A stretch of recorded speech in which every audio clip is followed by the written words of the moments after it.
കേന്ദ്രമന്ത്രി സുരേഷ് ഗോപിക്കെതിരെ രൂക്ഷ വിമർശനവുമായി വിദ്യാഭ്യാസ മന്ത്രി വി ശിവൻകുട്ടി. വോട്ടർ പട്ടികയിലെ ക്രമക്കേടുകൾക്കെതിരെ പരാതി നൽകിയവരെ വാനരന്മാർ എന്ന് വിളിച്ച് അധിക്ഷേപിച്ച സംഭവം നിർഭാഗ്യകരവും ജനാധിപത്യ വിരുദ്ധവുമാണെന്ന് അദ്ദേഹം വ്യക്തമാക്കി. ഫേസ്ബുക്ക് പോസ്റ്റിലൂടെയായിരുന്നു മന്ത്രിയുടെ പ്രതികരണം. സുരേഷ് ഗോപി തന്റെ പരാമർശം പിൻവലിച്ച് പൊതുസമൂഹത്തോട് മാപ്പ് പറയണമെന്നും ശിവൻകുട്ടി ആവശ്യപ്പെട്ടു. വോട്ടർ പട്ടിക വിവാദത്തിൽ മറുപടി നൽകേണ്ടത് തെരഞ്ഞെടുപ്പ് കമ്മീഷനാണ്. ഞാൻ മന്ത്രിയാണ്. ഇവിടെ കുറച്ച് വാനരന്മാർ ഇറങ്ങിയല്ലോ ഉന്നയിക്കലുമായി. അവരോട് അവിടെ പോയി ചോദിക്കാൻ പറയൂ. അക്കരയായാലും ഇക്കരയായാലും എന്നായിരുന്നു സുരേഷ് ഗോപി പ്രതികരിച്ചത്. ഇതിനെതിരെയാണ് ഇപ്പോൾ ശിവൻകുട്ടി രംഗത്തെത്തിയിരിക്കുന്നത്. കേന്ദ്രമന്ത്രി സുരേഷ് ഗോപി വോട്ടർ പട്ടികയിലെ ക്രമക്കേടുകൾക്കെതിരെ പരാതി നൽകിയവരെ വാനരന്മാർ എന്ന് വിളിച്ച് അധിക്ഷേപിച്ച സംഭവം നിർഭാഗ്യകരവും ജനാധിപത്യ വിരുദ്ധവുമാണ്. ഇത് ഒരു ജനപ്രതിനിധിക്ക് ഒട്ടും ചേർന്നതല്ല. വോട്ടർ പട്ടിക സംബന്ധിച്ച പരാതികൾ ജനാധിപത്യ പ്രക്രിയയുടെ സുതാര്യത ഉറപ്പാക്കാൻ ആവശ്യമാണ്.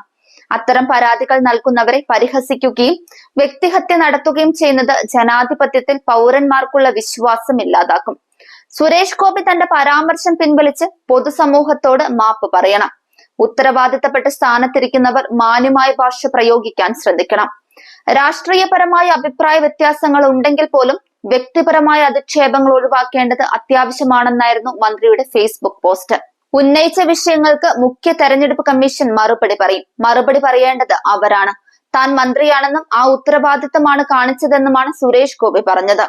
സുരേഷ് ഗോപിയുടെ മറുപടി കണ്ണാടിയിൽ നോക്കിയുള്ളതാണെന്നും അതേ നാണയത്തിൽ മറുപടി പറയാൻ തങ്ങളുടെ സംസ്കാരം അനുവദിക്കുന്നില്ലെന്നുമാണ് DCC അധ്യക്ഷൻ ജോസഫ് ടാജറ്റ് പറഞ്ഞത്. തങ്ങൾ ഉന്നയിച്ച പ്രശ്നങ്ങൾക്ക് മറുപടി പറയേണ്ടത് ജനപ്രതിനിധിയാണ്. ഒടുവിൽ സുരേഷ് ഗോപി വാ തുറന്നത് തൃശൂരിലെ ജനങ്ങളെ അപമാനിക്കുന്ന തരത്തിലാണെന്നും ജോസഫ് ടാജറ്റ് പറഞ്ഞു. സുരേഷ് ഗോപി വിഷയത്തിൽ നിന്ന് ഒളിച്ചോടുകയാണെന്നാണ് കോൺഗ്രസ് നേതാവ് അനിൽ അക്കര പറഞ്ഞത്. കമ്മീഷനെ കൂട്ടുപിടിച്ച് കുറ്റകൃത്യത്തിൽ നിന്ന് രക്ഷപ്പെടാമെന്ന് സുരേഷ് ഗോപി കരുതേണ്ടെന്ന് KPCC രാഷ്ട്രീയകാര്യ സമിതി അംഗം TN പ്രതാപനും പറഞ്ഞു. താമസ സ്ഥലം മാറാതെ കൃത്രിമ രേഖയുണ്ടാക്കി തൃശൂരിൽ വോട്ട് ചേർക്കുകയാണ് സുരേഷ് ഗോപി ചെയ്തതെന്നും പ്രതാപൻ ആരോപിക്കുന്നു.